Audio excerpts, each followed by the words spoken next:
Jim, he's a wonderful guy, very professional. And, it was a good time. It was fruitful. He gave me free hands to rearrange the music. That was sweet. He lives in Florida now, and he's saw him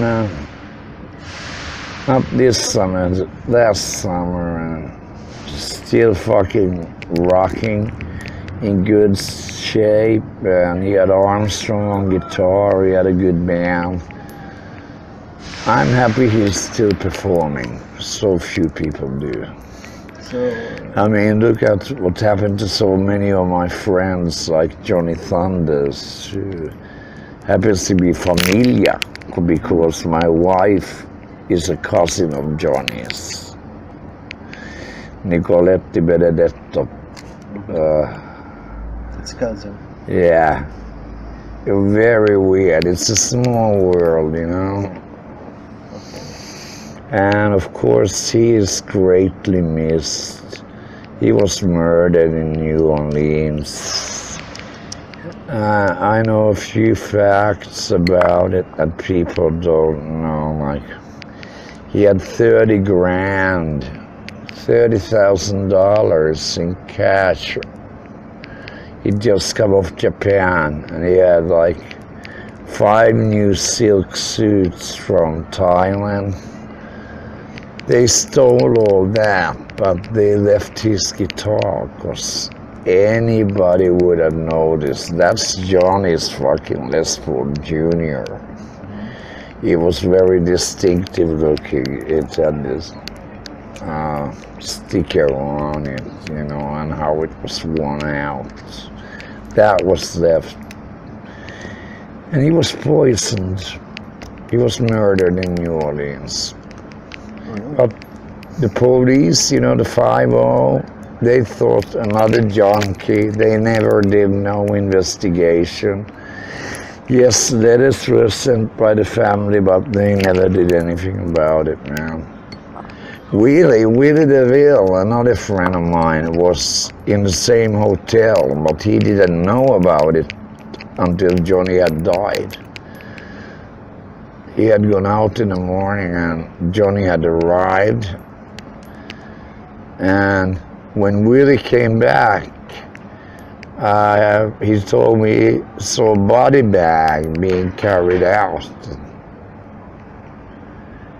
He was told it was Johnny Thunders. Of course, it was a fucking shock for him. I remember when Johnny died, his sister Maria called me. I was the first person they called, because I was #1 on his address because of the Andy, the A. That Johnny had been most probably murdered. Didn't know much because it had happened like the previous evening. And 1 hour later, my wife, Angela, gets a call that her cousin has died in New Orleans. Asked her father, they are straight cousins. I married Johnny's cousin, and Johnny was one of my best friends. Do I miss him? Yeah. But you have to remember one thing. He got a hereditary disease, leukemia, blood cancer. He told nobody about it. I didn't know, and I was very close with Johnny. So I think I knew he was going. But was that the way he would have wanted to go? That's a different question to ponder upon totally,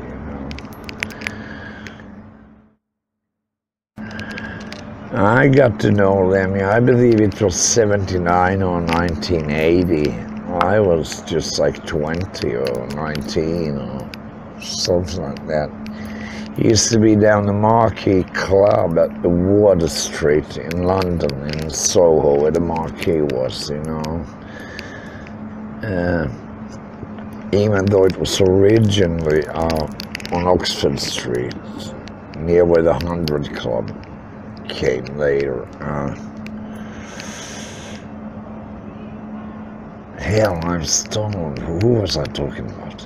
Lemmy. Yeah, Lemmy. Yeah, he'd always be there by the fucking fruit machine. He loved them. And it warmed my heart the last time I saw him. He had his own machine with him in the backstage. I told him, what the fuck's the sense? You're winning your own money? He said, I got it rigged. When other people come, they will lose their money. And by this point, Lemmy had gotten his own Lemmy Jack Daniels deals and shit. But the last time I saw him, yeah, I could see he was fading. You know, he had a long-time amphetamine problem. He started using amphetamines in the mid-60s, and he never stopped. He got pharmaceutical amphetamine. It takes its toll. I did 20 years of heroin, but I kicked the habit, cause I had my fun. This is the new stuff. This is the new stuff I go dancing in. And that's enough for me, you know. Invited to this gig for a band called the Foo Fighters. I didn't really know much about them, you know. I heard one of the guys from the Nirvana was in the band, but I wasn't even really interested. Well, me and my wife, we went down to see them, and they were really sweet guys, and the band was tight. But when they dedicated like the 5th song or 6th song to me, I started to feel embarrassed. Yeah, I suppose I should feel honored, but I felt embarrassed. Like, this is not what I'm about, being a rock star. I'm about being real. I don't bullshit. When I play rock and roll, I fucking play it, you know? And if you want to call me a rock and roll star, yeah. I mean, getting paid to play rock and roll all my life. And they recognize me all over the world, so I suppose I am a rock and roll star. Not in the magnitude of some of my friends, you know, like David Bowie. He was like fantastico, such a funny dude, and some other guys. But yeah, I had a charmed life. Charmed life, a mitzvah. Can you tell me Shabbat Shalom. a memory about David Bowie? I always had a problem with his eyes. This is funny. I did. Because he had 2 different colors. So, you know, I would try to look at him like this, like I look at you. But somehow I always ended up starting going cross-eyed. But he was the funniest guy. He was a real South London bloke. Beautiful sense of humor, a gentleman. And in my opinion, probably a genius. And it was a pleasure to be his body, you know. Yeah. But all things shall pass. Steve Jones. Anyone who doesn't like the sound he has on, never mind the bollocks, the guitar sound. They don't know about electric guitar, because he's got the best motherfucking sound on that album. Unfortunately, Steve has not been able to recreate it, but you know, he's doing radio stuff now in California. And he's another real East End geezer.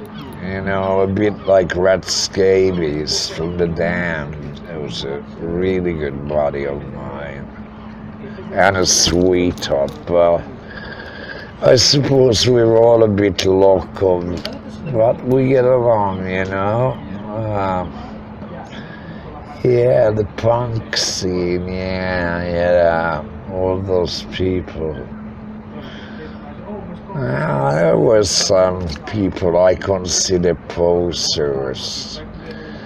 I don't think Billy Idol was anything special. I'm sorry, Billy, but no. He wanted to be a blonde Elvis. It didn't work for me, no. But Steve's real. And what I love is that his mind has not changed. He's still the same bloke inside. It's wonderful to know. Okay. The Ramones. Yeah. I remember the first time I saw him live. It was the first time they came to Europe. I ended up getting to know those guys. Michael Monroe as well, I learned to know him really well. Joey, Dee Dee, Johnny, and whoever they had on drums, whether it was Tony or Marky or later on. I remember, I think it was with Iggy Pop or someone else. They opened up 27 shows for us, I think, or 26. I might be off with 1 or 2. It's a long time ago. And I was astonished by how cheap Johnny was. We would fly from fucking New York to Chicago. It's sort of too long a drive. It's like driving from Portugal to Moscow, you know? It's not a short drive. But they would be in 2 vans to save money. Johnny wanted to save money.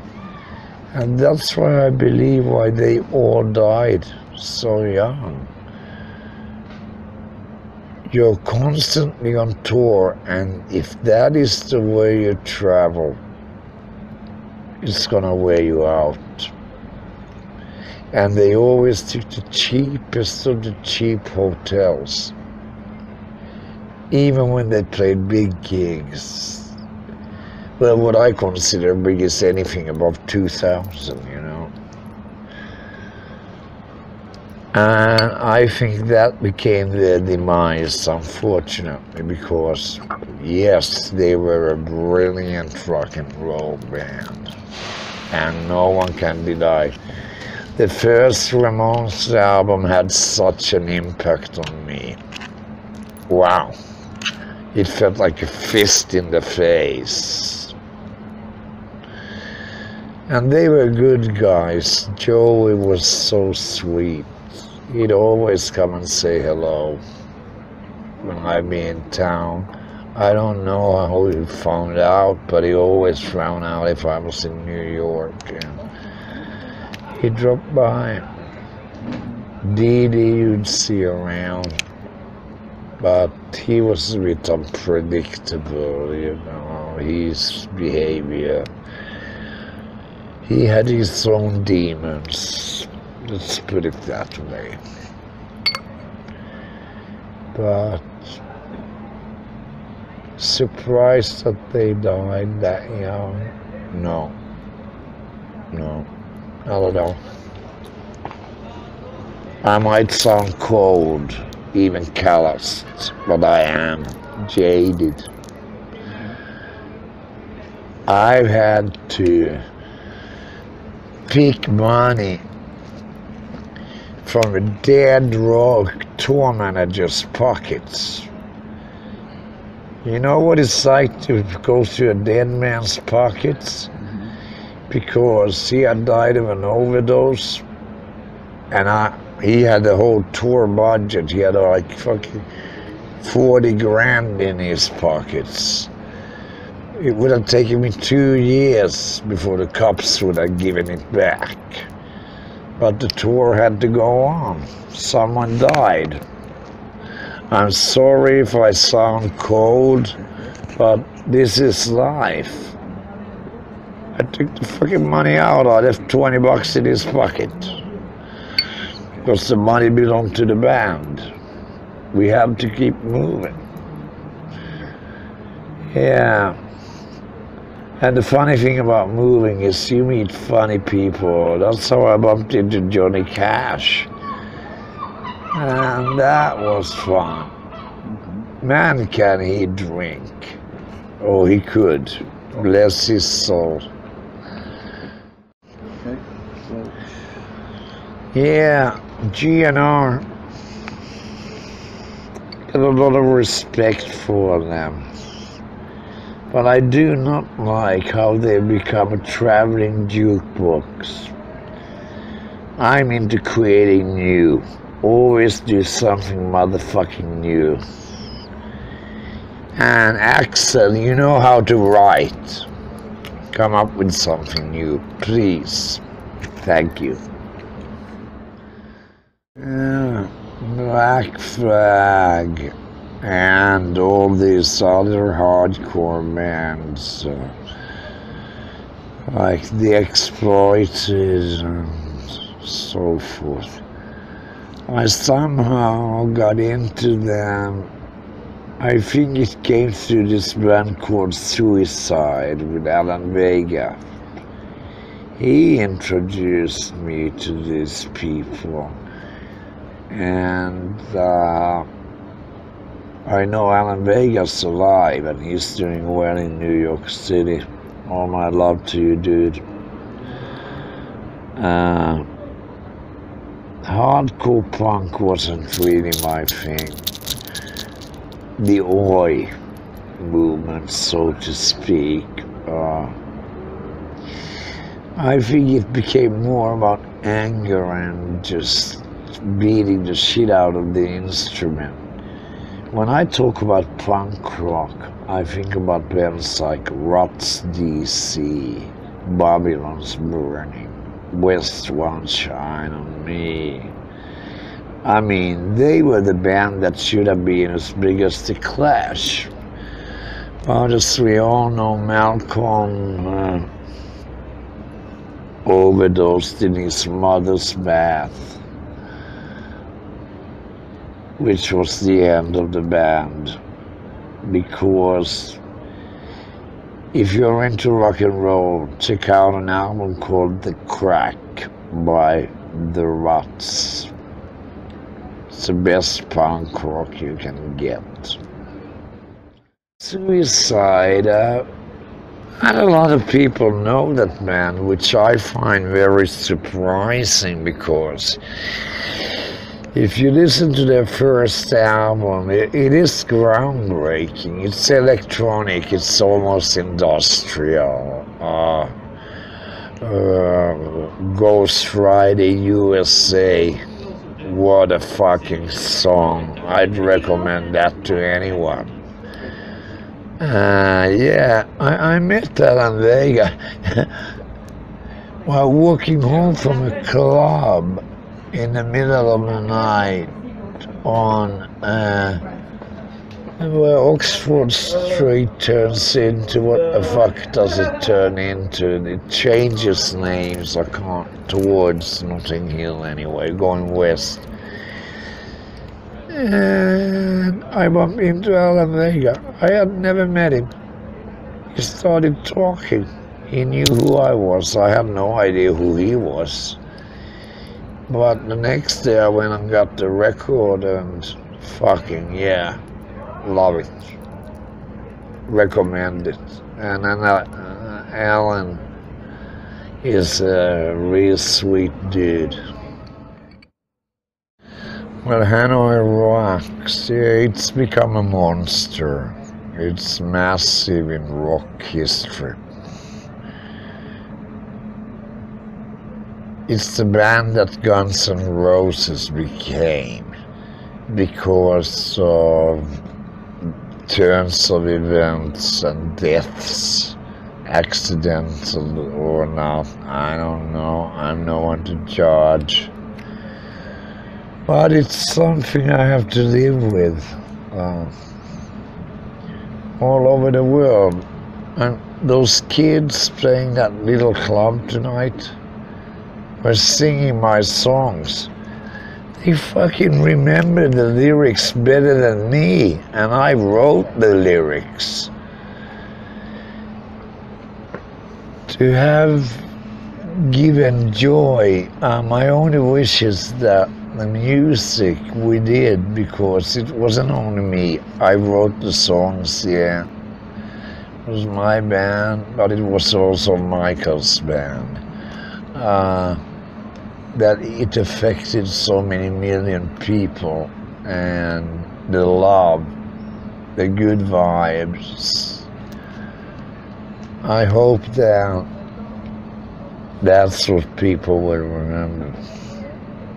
Will we ever play again? I don't see it happening at the moment anyway. But yeah, good memories.